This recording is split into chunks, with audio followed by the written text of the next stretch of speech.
Cambridge के गणितज्ञ Godfrey Harold Hardy के घर एक अजीब सा पत्र पहुंचता है। यह भारत के एक युवा व्यक्ति का पत्र है।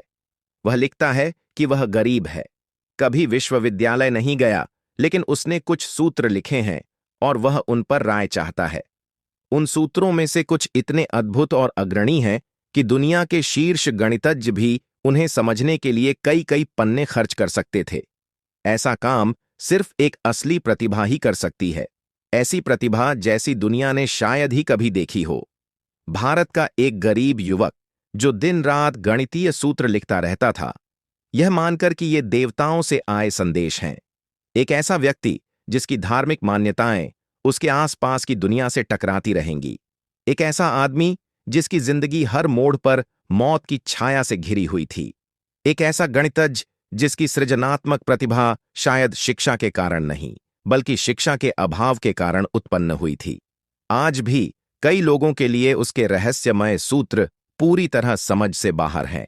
यह कहानी है उस व्यक्ति की जिसे शायद दुनिया के सर्वोच्च सम्मान मिल सकते थे, अगर परिस्थितियां थोड़ी अलग होतीं। यह है इतिहास के महानतम दिमागों में से एक, श्रीनिवास रामानुजन की दुखद लेकिन अद्भुत कहानी, जिन्हें the man who new infinity यानी अनंत को जानने वाला व्यक्ति के नाम से भी जाना जाता है। यह वीडियो मुख्यतः रॉबर्ट कनीगल की पुस्तक the man who new infinity पर आधारित है। और एक छोटा सा ध्यान रहे, इस कहानी में अवसाद और आत्महत्या के प्रयास का उल्लेख है। यदि आप मन से अच्छा महसूस नहीं कर रहे हैं तो मदद लेने में हिचकिचाएं नहीं। रामानुजन एक सम्मानित परिवार में जन्म लेते हैं। वे भारत की सर्वोच्च जाति ब्राह्मण से आते हैं। भारतीय समाज में जाति प्रथा, जो हिंदू धार्मिक परंपराओं में गहराई से जड़ें जमाए हुए हैं, महत्वपूर्ण भूमिका निभाती है। यह हजारों साल पुरानी व्यवस्था है जो समाज को 5 स्तरों में बांटती है। सबसे नीचे होते हैं दलित, या जिन्हें कभी कभी अछूत कहा जाता था, अक्सर कमतरीन और अपमानजनक कामों में लगाए जाने वाले लोग। और सबसे ऊपर होते हैं ब्राह्मण, आमतौर पर शिक्षक या पुजारी। हर जाति हजारों उपजातियों में बटी होती है। रामानुजन के माता पिता वैष्णव ब्राह्मण थे और वे जाति के नियमों का कड़ाई से पालन करते थे। आमतौर पर उच्च जाति में जन्म का मतलब अधिक संपन्नता माना जाता है, लेकिन हमेशा ऐसा नहीं होता। ब्राह्मण परिवार खुले रूप से वैभव दिखाना पसंद नहीं करते। उनके लिए मानसिक और आध्यात्मिक गहराई का जीवन अधिक महत्वपूर्ण होता है। रामानुजन का परिवार गरीब था। जीवन चलाने के लिए वे अक्सर किराएदार रखते थे। इसी माहौल में रामानुजन बड़े होते हैं, एक शांत गहरी सोच वाला बच्चा जिसे अकेले रहना पसंद था। जब वह पहली बार स्कूल जाता है तो उसे बिल्कुल अच्छा नहीं लगता। उसे शिक्षक पसंद नहीं आते और उसे आदेश देने वाली कठोर व्यवस्था भी नहीं। कई बार स्कूल से भागने के बाद परिवार को एक स्थानीय पुलिसकर्मी को उसे स्कूल पहुंचाने के लिए रखना पड़ता है। परिवार के बार बार स्थान बदलने के कारण रामानुजन को स्कूल भी कई बार बदलना पड़ता है। लेकिन जब उनका परिवार कुंभकोणम में स्थायी रूप से बसता है, तब उनके अंदर छिपी वास्तविक प्रतिभा चमकने लगती है, विशेषकर गणित में। सहपाठी मदद के लिए उनके पास आने लगते हैं।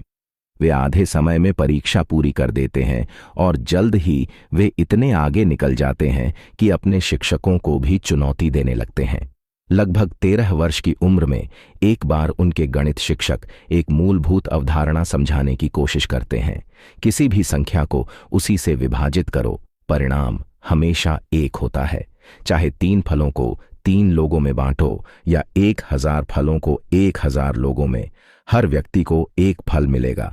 तभी रामानुजन पूछते हैं, लेकिन 0 को 0 से बांटने पर भी क्या 1 मिलेगा? अगर कोई फल ही नहीं हो और कोई व्यक्ति भी न हो तो क्या फिर भी हर किसी को 1 फल मिलेगा? रामानुजन सिर्फ शरारती या चुनौती देने वाले छात्र नहीं थे। उनकी प्रतिभा स्कूल के लिए भी उपयोगी हो जाती थी।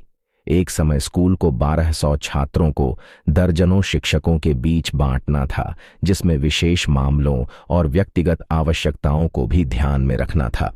उन्होंने यह काम रामानुजन को दिया, लेकिन उनकी असली प्रतिभा इससे कहीं आगे थी। छात्र रहते रहते वे चौथे डिग्री के समीकरण का हल खुद खोज लेते हैं।